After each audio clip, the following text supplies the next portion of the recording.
Hey there, Jeff Knoll here, local and regional councillor for Oakville's Ward 5, and you're watching Knoll's News, the video edition. This is my regular video update that supplements my weekly email newsletter to keep members of the community updated on what's happening in Ward 5, the town of Oakville, and the region of Halton. Now today I'm super excited to be in downtown Oakville in the Ercles Estate Park, where we're celebrating Emancipation Day with the Canadian Caribbean Association of Halton. This picnic is an annual staple here in the town of Oakville, and we're so happy to be able to bring some sights and sounds from that picnic for you today. Now stay tuned to the end of the video. We're going to have an interview with Andrew Tyrrell, who happens to be the president of CCAH. We're going to learn more about the picnic and his organization, the great work that they do in Halton region. So stay tuned.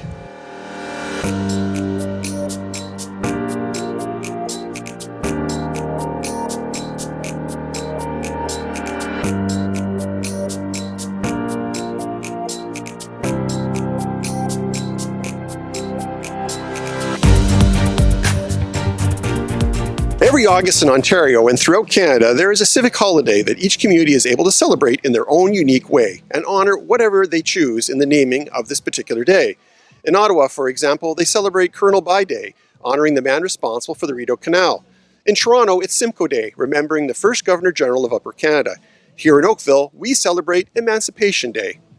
On March 24th, 2021, Canada's House of Commons voted unanimously to officially designate August 1st as Emancipation Day, the anniversary of when Britain's Parliament abolished slavery in the British Empire in 1834.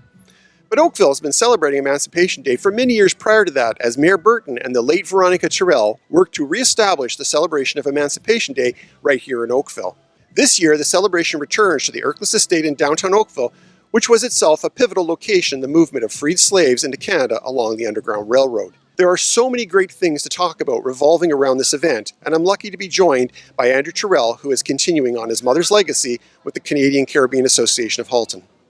So I'm with Andrew Tyrrell. He's the president of the Canadian Caribbean Association of Halton and a former Ward 5 resident. Hi, Andrew. Hello there, Jeff. Yes, a proud former Ward 5 resident, yes. You know, it's hard to drive downtown Boulevard without remembering your mom. That was, to me, that was always Veronica's street. So she's got quite a legacy still in my immediate ward. Yeah, you're right. And actually, I go back there and visit the residents that are still there, the neighbors from, that's 20, 25 or so years ago. Yeah. River Oaks is a great community. Andrew, I wanted to talk to you a little bit about what's happening here today. So today is the annual Emancipation Day picnic. And what does this mean to you and to your organization? Well, to me personally, it means that Oakville really recognizes that it is steeped in Black history and Black culture. And the Canadian Caribbean Association of Halton, although there's no question it's a Black-led, Black-focused organization, it is not only doing community works for Black people. So even events like this, I mean, we welcome everyone. One of our pillars of the Canadian Caribbean Association of Halton is harmony.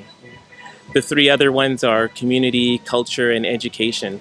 And I think this is really showing that those pillars are being put in action. And we're here, you mentioned my mom. She did a lot of work, and we're just here to amplify that work that she did.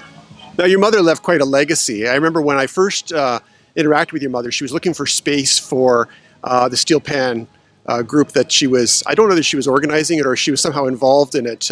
You've got quite big shoes to fill. How is that working out for you? I take it on. But yes, you're right. She was a community activist, and when she needed something, she went to the councillors and she said, look, this is what we're looking for. A prime example is, as you're saying, she was looking for a culture-based place where a lot of the arts and culture groups didn't have a lot of money for storage and those kinds of things. And when you were voted on council, you came up with the Queen Elizabeth Park Community and Cultural Centre. And that's our home now, and we have you to thank for that. Well, me and my colleagues, of course, but yeah, that's a great facility for a lot of arts groups here in town. So now I believe this is been going on for almost 2 decades now. How many years are you at the Emancipation Day picnic? So this one would be around 17th or 18th, but with COVID, the thing about COVID is that we got more calls for service during COVID, There were more people that said, we're really looking forward to the Emancipation Day event that you're having. So although there were a lot of other groups that kind of took a rest during COVID, we figured out a way to still deliver these kinds of events that we knew were important to the community. So in the last 2 years, we had a drive-through barbecue where we cooked the food and then delivered it to the cars so people were safe and in a COVID-friendly way. And then the entertainment that you're hearing here now, we recorded it and we put it on our YouTube channel. So that's what we did. But we're glad to get back to in-person. Now, one of my roles, as you know, is we used to be colleagues on the Halton Police Board, and I've gone on to chair the police board. We recently donated $10,000 to the organization. Tell me a little bit about what that meant to the organization and what that went to go fund. Well, that money went to funding a lot of our initiatives. One was the youth leadership program that we run.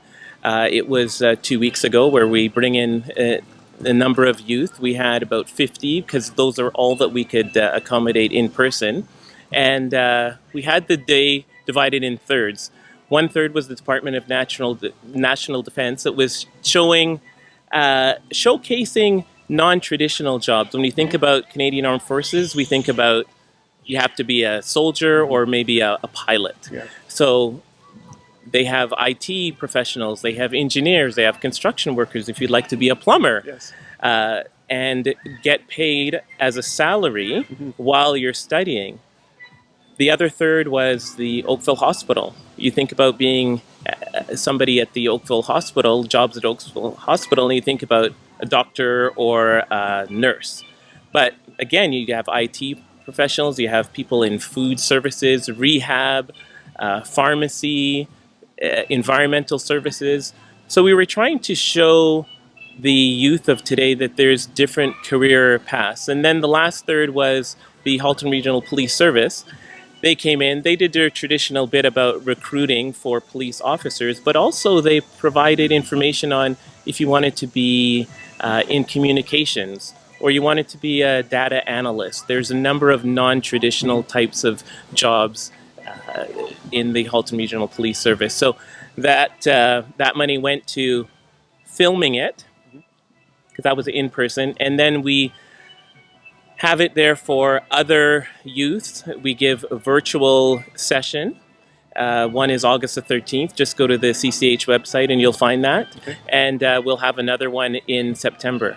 The other thing that you supported was our day camp. We have a day camp right now that is 8 weeks.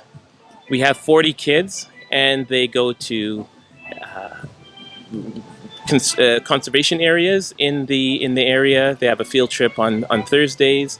They have that steel pen that you're hearing in the background. They have Denise Alves, who's our steel pen instructor, teaching them. We have art. We have the Halton Regional Police Service come in and teach kids how to be safe. We have chefs that come in and teach the kids about cooking after school and maybe even for their family. We have a garden, a community garden there also that teaches the kids about the growing cycle, and then they harvest and then they take it to the chef, and the chef shows them how to make food with that. So those are the kinds of initiatives that that $10,000 donation supported. That's quite a value for $10,000. That's a lot of services. Well, Andrew, tell us one last bit of information. If somebody wants to know more about CCAH and the programs you offer, how can they do that? How can they go about getting more information on your great organization? Well, I would say the first thing to do is go to ccah.ca, our webpage, and there is, as soon as they jump on there, there is a bit that says, do you want to become a member? And the membership is free, and all that means is that you will be added to our distribution list and you'll get our newsletter, and in that newsletter we'll detail all of the events that we're having and how to be more involved whenever our programs start. It's a sign-up page that you'll be directed to, so it'll really give you a sense of what we're doing in the community, and for those public kind of events, when to show up, and for events that you could really get your family involved in when that starts. Great. Thank you so much for talking to me today, Andrew. Andrew Tyrrell, president of the Canadian Caribbean Association of Halton. We want to thank you very much for all the work that you do in our community. Your work and your mother's work are legendary, so thank you so much. Well, thank you very much, Jeff, and thanks for all your support throughout the years. Thanks, Andrew. So with that, we wrap up another episode of Knoll's News, the video edition. I want to say a big thank you to Andrew Tyrrell for taking a few minutes to chat with us about the CCAH and Emancipation Day. I also want to say a huge thank you to all of you for watching these videos. I hope you're finding them useful. If you do, please like, share, and subscribe so that we can keep you up to date on future episodes as they come out. So, thank you so much for watching. Have a great weekend and the rest of the week, and we'll see you next time on Knoll's News, the video edition. Thanks, everybody.